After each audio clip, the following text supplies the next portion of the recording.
It don't mean a thing if it ain't got that swing. Do-wop, do-wop, do-wop, do-wop, do.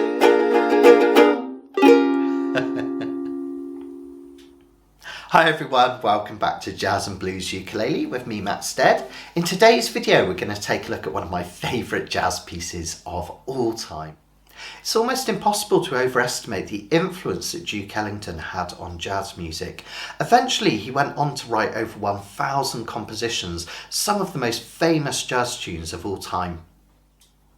The song was written in 1931 with lyrics by Irving Mills.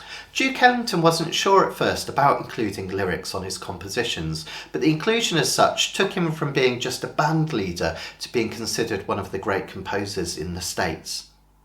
One of the really interesting things about this song is the title, It Don't Mean a Thing If It Ain't Got That Swing. This was one of the earliest uses of the word swing in music. Swing would go on to become the most popular form of jazz music later on in the decade, when band leaders such as Benny Goodman really took it to new levels with the big band. But this is a very early use of the word. Duke Ellington was really important in the development of swing music, along with Louis Armstrong. What they did is they took pieces of music and they moved the feel of the music either slightly behind or rushing the beat. So a piece of music such as da da da da da da da da da da da da da da da da da da became da da da dee dee da da da da da da da da da da dee dum. Did you see the change of feel?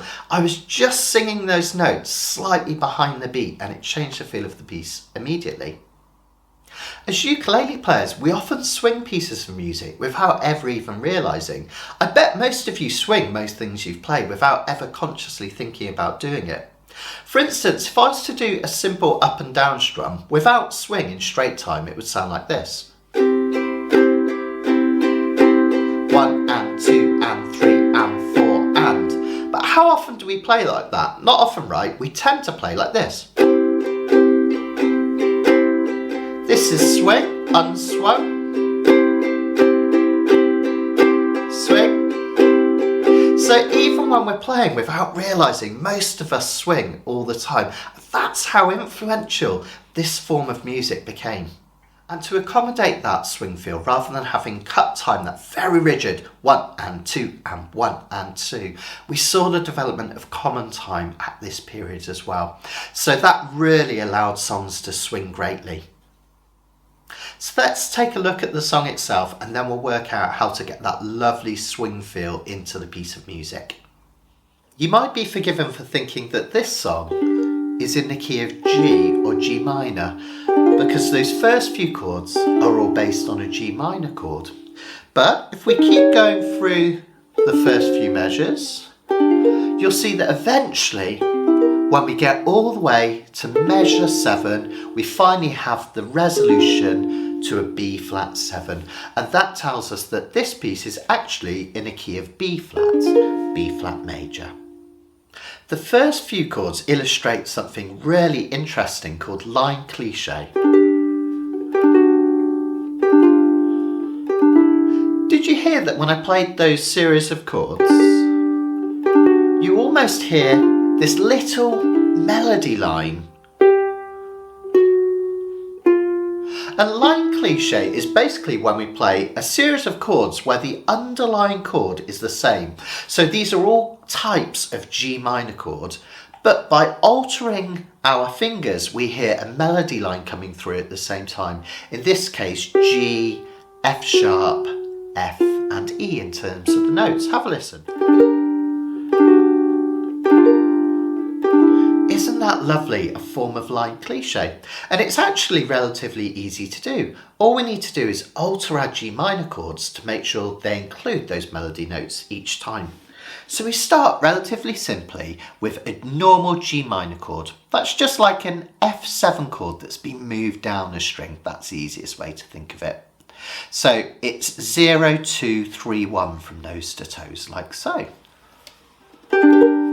Next up, to get the F sharp note, all we need to do is take our ring finger and pull it back to the 2nd fret of the E string, like so. Then, to get the F note, we play what is in effect a G minor 7 chord. So, see, this index finger is coming up here and it's doing a double bar on the bottom 2 strings of the 1st fret. And then finally, to get that E note to come through, we just drop that finger down so we have the open E string.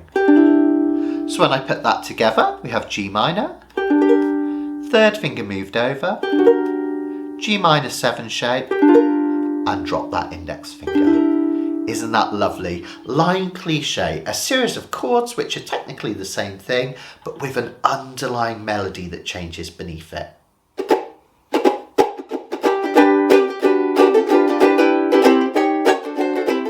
So now we've got those first few chords under our belt, let's have a look at how to strum them. I'll show you how I do it in slow motion first, and then I'll explain it in a lot of detail. So just have a listen.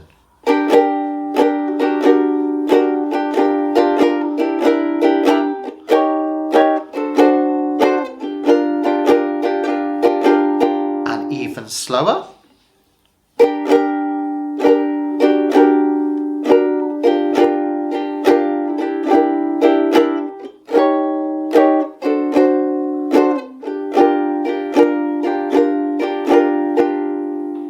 Notice that I started on an up strum, and that's really important because the strums on the beat are our down strums. Think of those as the numbers, right? And 1, and 2, and 3, and 4. And by swinging it, they're slightly behind the beat. But by starting with an up strum, which is an offbeat strum, it gives a feel of rushing the piece. So after you count in and 1, and 2, and 3, and 4, make your first strum the and after the 4 before the 1. I'll show you what I mean. And 1, and 2, and 3, and 4, and 1, and 2, and 3, and 4, and 1, and 2, and 3, and 4. Absolutely fantastic. To make that strum more punchy and interesting, what we're going to do is we're going to alter it on every other measure, starting on the 1st measure, then the 3rd, and then the 5th, and so on and so forth. And what we're going to do is we're going to take that up, down, up strum, and for the 1st measure, we're going to do up, down, up, down, down. Okay? So quite simply, I've taken out the 2nd up. So instead of up, down, I've got up, down, down. You can think of that phonetically as and walk, walk, and walk, walk, and walk, walk. Or if you like counting, and 1, 2, and 3, 4, and 1, 2, and 3, 4. See how it rushes that first beat, creates an exciting feeling. Up, down, down, up, down, down. For the measures that follow, for example, measures 2 and 4, we're just going to go back to that simple up and down swing strum. So when you put that together, you get this. Okay. So one measure with the up, down, up, down, and then the next measure up, down, up, down, up, down, up, down, up. Try it for me after 4. 2, 3, 4. Up, down, up, down, up, down, up, down, up, down, up, down, up. It's quite hard to vary strum patterns per measure, but it really adds some nice dynamism. So as I'm always saying, just practice that slowly and then build up the speed as you feel more confident. So you could go as slow as this.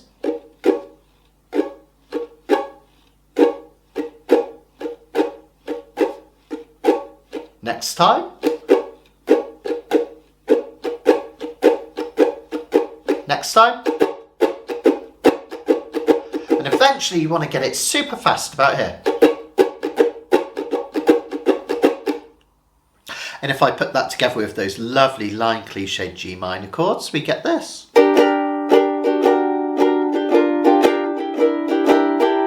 What you want to do is practice that super slow and then just build up as you get more confident.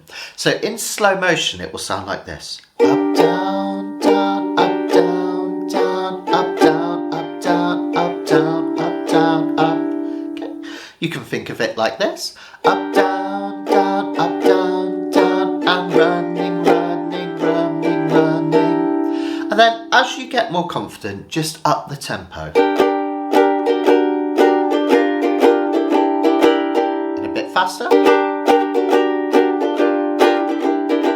And then eventually see if you can get it this fast. That will take practice, but doesn't it sound great? Don't sweat the theory too much, but this next bit's really interesting. Remember how when we looked at all the things you are, we saw that jazz songs often modulate between key centres, i.e. you have 2 or 3 measures in one key centre, and then we go to another key centre for the next few measures. Well, think of measures 3 and 4 as in the key of G minor. And what's really interesting here is we have what would normally be a 2-5-1 in the key of G minor, which would be an A minor or A minor 7, followed by a D7, that's the 5, followed by the G minor, which is the 1. 2, 5, 1. And what's really interesting here is that A minor is substituted for an E flat 7. We call that a tritone substitution. A tritone substitution is just when we take a chord such as that A minor and we play another chord which is 3 whole steps above it. Again, don't sweat the theory. If all that went, don't sweat it. But that's a really cool tritone substitution. Sometimes it's referred to as a backdoor chord because it's like a backdoor way of getting to the D7 because it's half a step away. Quite simply, we take our D7 chord and we just play that 1 fret higher here for an E flat 7. Pull it back for the D7 and then we have our G minor 7 down here, 0, 2, 1, 1. A very cool jazz progression. The tritone sub, 5 and 1. Very cool sounding. So if I put those first 4 measures together, it will sound like this.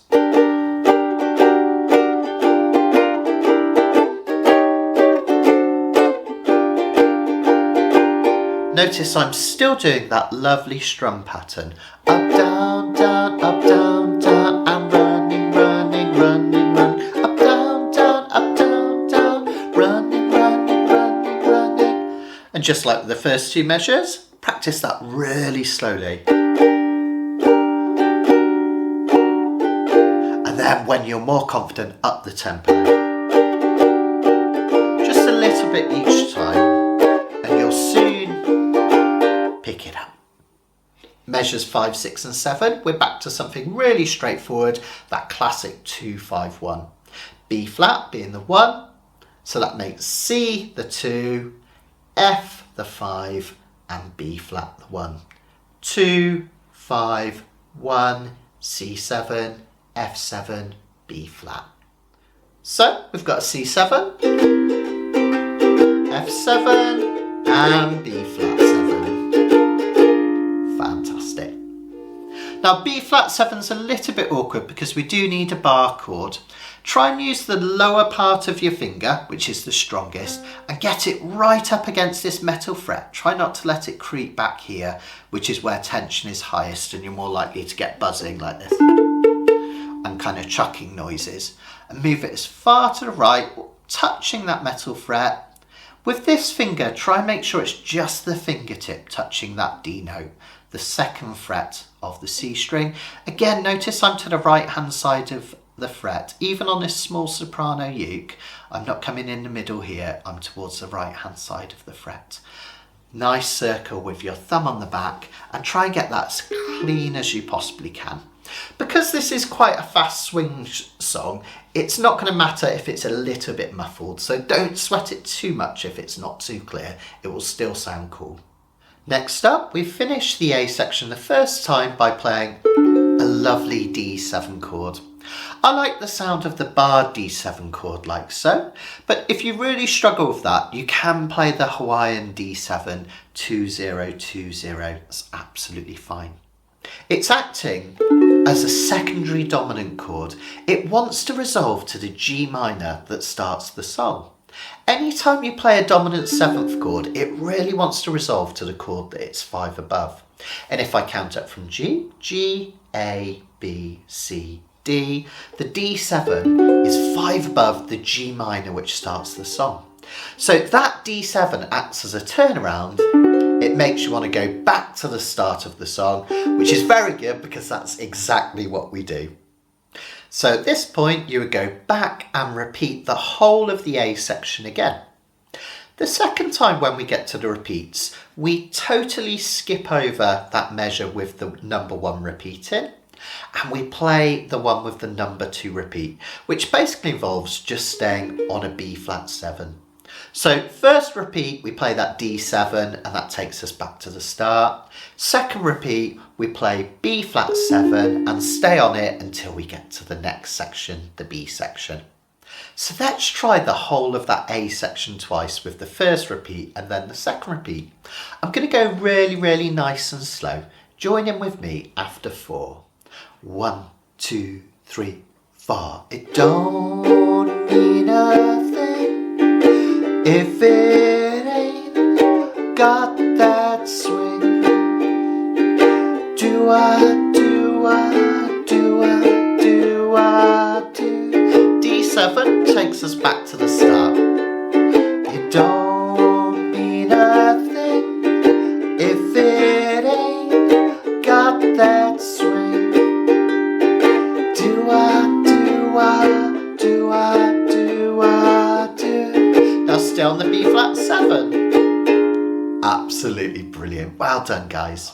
So this song's in the classic A-A-B-A jazz format. That just means we play that verse, the A section twice, A, then the B section, something new, B, and then we go back to the verse again. So you can think of it as verse, verse, bridge, verse, or A, B, A. Hopefully now as you go through this jazz and blues course, you're really getting an idea of how those structures work in jazz music, particularly those 2-5-1 combinations. And as we've seen, they're the building blocks for all jazz music. So when you look at this B section, you might look at it and think the chords look quite complex. We've got F minor 7, B flat 7, E flat major 7. And then G minor 7, C7, F7. But all that we have here are 2 2-5-1s. The first one is in the key of E flat major.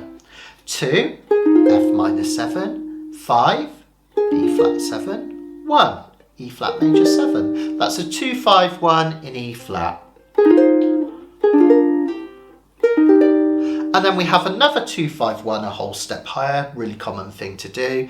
That's a 2-5-1 in a key of F. G is 2, C is 5, and F is 1. So quite simply, we've got 2, 5, 1, 2, 5, 1.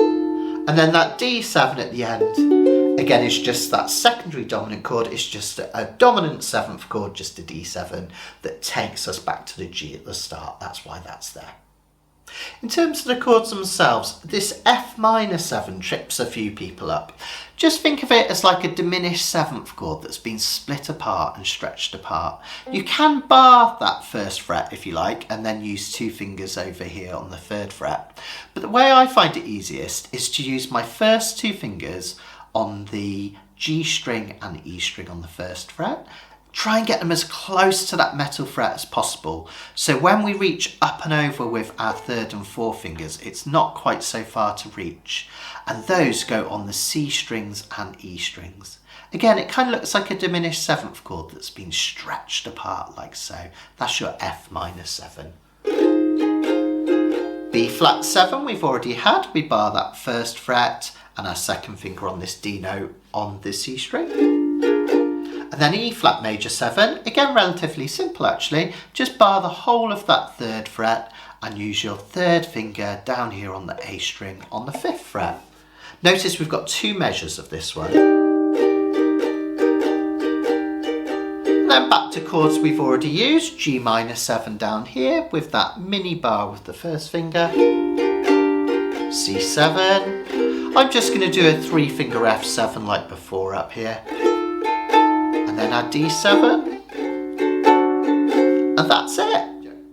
To add a little bit of juxtaposition to the A section, Just when I start this bridge section, I like to make things a little bit more interesting, then we go back to an easy strum.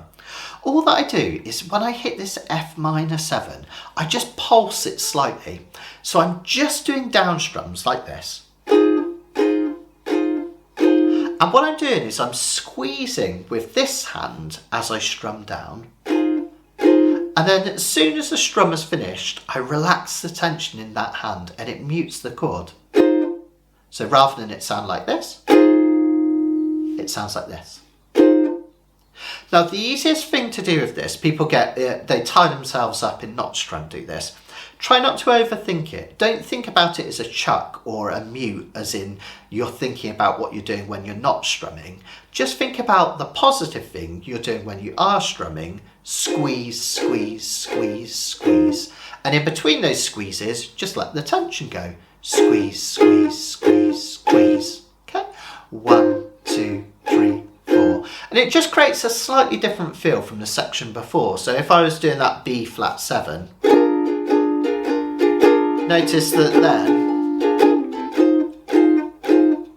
it really gives the feel of being in a new section, which is really sweet. The rest of it, I just do my standard swing strum. So after I've done this one, just back to a normal strum. Fantastic. Now you might have noticed one more thing I did in the demo, just to create a little bit of interest on that E flat major 7th chord. Because it hangs around for 2 measures, I kind of feel like it needs something to make it more interesting. So what I do for the second part of the chord is I take away this 3rd finger. Technically I'm turning it from an E flat major 7 into an E flat major 6, because this would be an E flat major 7, this would be an E flat 7, and this would be an E flat 6. So basically just play that E flat major 7 for a measure and then take away your finger. That's great. So let's give that B section a whirl. We'll go slowly at first, come in with me after 4. 1, 2, 3, 4. It makes no difference if it's sweet or hot. Finger away. G minor 7. Just give that rhythm everything you've got. D7 takes us back to the start. It don't mean a thing if it ain't got that swing. You've got it. Fantastic. And that's it. Just like you did for the A section, really take your time with that one. Make sure you get those techniques down before you worry about bringing it up to tempo. Be really patient with yourself. Now in terms of the structure, you could play it straight through simply A, B, A. So that means that A section twice, B section bridge once, and then you repeat the A section, and that's absolutely fine. It is quite a short song because it's played at a fairly brisk tempo. So what I did to create a little bit more interest is I did the opening A section instrumentally. Then I played A, B, A. And then I did a similar thing. I played the A section with lyrics, and then the A section instrumentally, B section with lyrics, and then the A section with lyrics, just to finish off. But this is yours. Think of jazz music as just the start for your performance. Think about how you want to play it. You can lengthen it, shorten it, try adding extra little notes for a solo. Perhaps there's lots and lots of things you can do with this one. But most of all, have fun. I really want you to enjoy this one. It is such a cool piece. It's one of those pieces where you play it slow and it can sound a bit turgid, but then the more you practice it, once you get it to that high tempo, it sounds super, super cool. And finally, really take some time to soak in that structure. It's really, really interesting. See if you can spot those little 2-5-1 progressions. You could even use your highlighter to mark them. See if you can spot that tritone chord as well, an unusual one. And then finally, the one thing is really digest that lovely line cliche. We are going to see it in other pieces of music. You see it come up in a lot of blues music as well as jazz music. So take your time, really work through those chords as you're playing it, and think about what you're doing as you do so. And I will see you for another jazz and blues lesson very, very soon. Take care everyone, have fun, you can.